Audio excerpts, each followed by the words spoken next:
Shri Ram, the ideal disciple. O king, give me your eldest son Ram in order to protect my sacred yajna. He alone is capable of protecting my yajna from the evil Rakshasas. Thus spoke Brahmarshi Vishwamitra, causing Maharaj Dashrath to tremble like a leaf.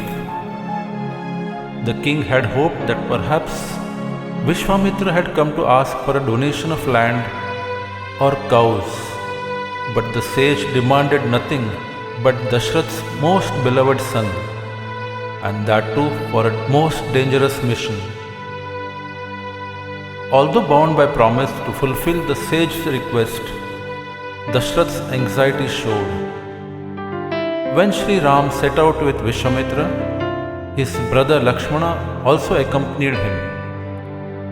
On the journey to the ashram, sage Vishwamitra showed them the beauty of Mother Nature. The countryside looked desolate. In explanation, Vishwamitra said, Ram, there existed a mighty Rakshasa called Sund. His wife and the mother of Marich, the terrible Rakshasi Tadaka, lives in this area.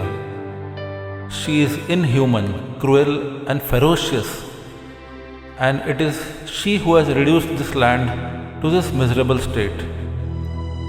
Even as the Rishi was explaining to them, the Rakshasi Tadaka burst upon them, showering dust, rotten flesh and a hail of stones. Vishwamitra ordered Sri Ram to slay Tadaka at once, but Ram hesitated.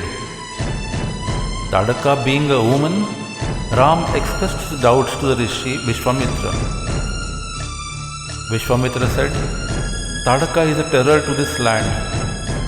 In order to put an end to this terror, if one has to kill a woman, there is no sin attached to it.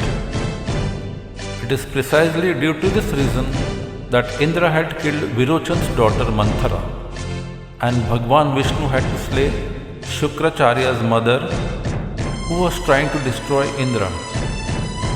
Do destroy Tadaka without any hesitation and free the people from her evil tyranny.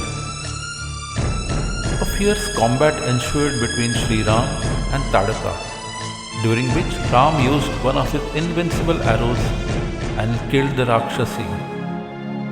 Vishwamitra was highly pleased. After that, the powerful Rishi taught the science and secrets of innumerable divine weapons to Sri Ram. He also taught them the divine mantras of Bala and Atibala.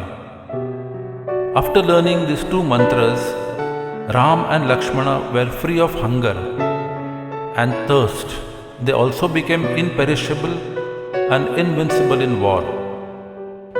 Vishwamitra taught them the entire range of weapons along with their divine mantras in his possession and command.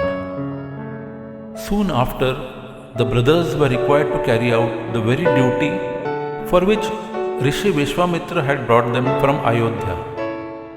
The Rakshasas, led by Marich and Subahu, attacked the Rishi's yajna.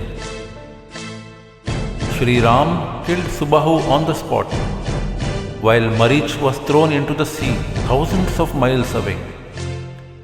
Ram and Lakshman then completely destroyed the invading Rakshasa force.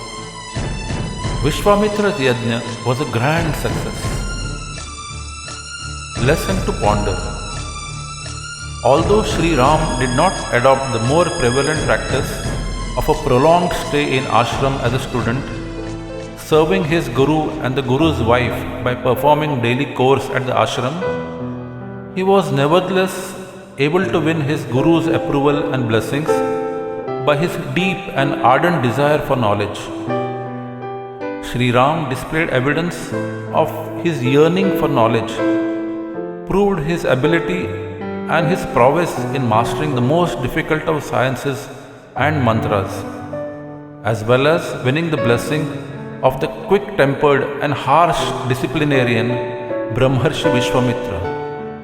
He was thus able to master many rare and powerful divine weapons. Thus, Sri Ram stands out as the ideal disciple.